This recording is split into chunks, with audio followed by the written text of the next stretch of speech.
time for one more question. So from 14:30, Victor Ariel Gonzalez.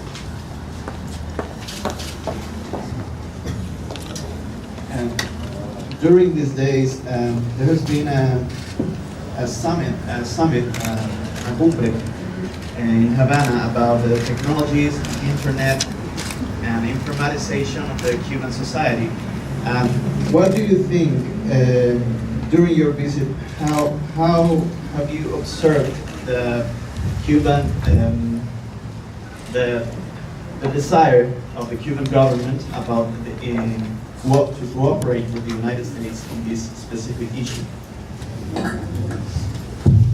Well, I think that especially for the younger population in Cuba, young Cubans, that they are hungry for it. They understand the power and the empowerment that comes with the tools that come about as a result of broadband. Cuba has about a 5% penetration of broadband, which is one of the lowest in the world. And so that's what needs to be opened up. I'm familiar with what was taking place as we were having all of our meetings, and I had the pleasure of being seated at lunch next to Harold Cardenas Lima, who's a blogger, La Joven Cuba. And so we had a wonderful discussion, and 2.5 million subscribers from colleges and universities across Cuba. That's a very powerful, eloquent statement about not only the use of these tools, but how much more needs to be done. So I think that this is an area that will be highly beneficial to Cuban society and will help advance, as I said earlier, the values that you all hold, as we do. And so we want to help move that along. And I think that I'd love to come back and see 95% penetration. And I'll look forward to that. A thread that runs through all of this, of course, is the well-being of the Cuban people. And we've talked about telecommunications, we've talked about agriculture. But one of the things that has been striking to us is to see the success of small businesses while we were here, and all of which, whether it's agriculture, small business, health, as Congresswoman Ashley said, all of it benefits from improved technology, communication, and that. And I thought, as opposed to this question, Congresswoman Blescos, who was the chairman of the Small Business Committee in Congress, actually take great pride in her as from this region, because she was born and partially and mostly raised in Puerto Rico, came to the United States, ran for Congress, became one of the first women in the history of the United States to chair a full committee of the Congress of the United States. She also is very senior on the Financial Services Committee, where the banking aspect and credit is very important. So she understands this in addition to her leadership and ending the embargo. Congressman.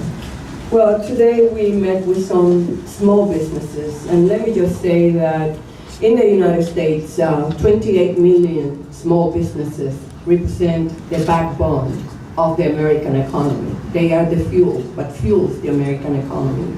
And there are some elements in our economy that helps small businesses grow and expand their businesses by providing technical assistance, by providing and incentivizing financial institutions to lend to small businesses, the type of models that work.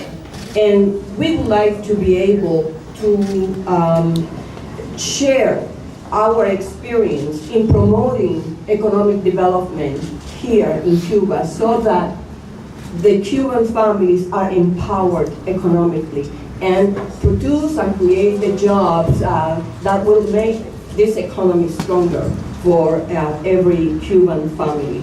So we look forward to see that financial institutions from the United States might play a role in promoting access to capital or providing the type of technical assistance that will help businesses in this Cuban society to flourish. And we need those jobs. I believe that we heard businesses who started as paladares with 2-3 employees. Today they're employing 50 employees and 40 employees. I think that will bring the kind of dynamism that will help economic growth that is so important for the Cuban families. Thank you all very much. Again, I want to commend our ambassador de Laurentiis, to thank him and his wife and his team, and his wife Jennifer and his team, for facilitating what was for us a very productive visit to Cuba.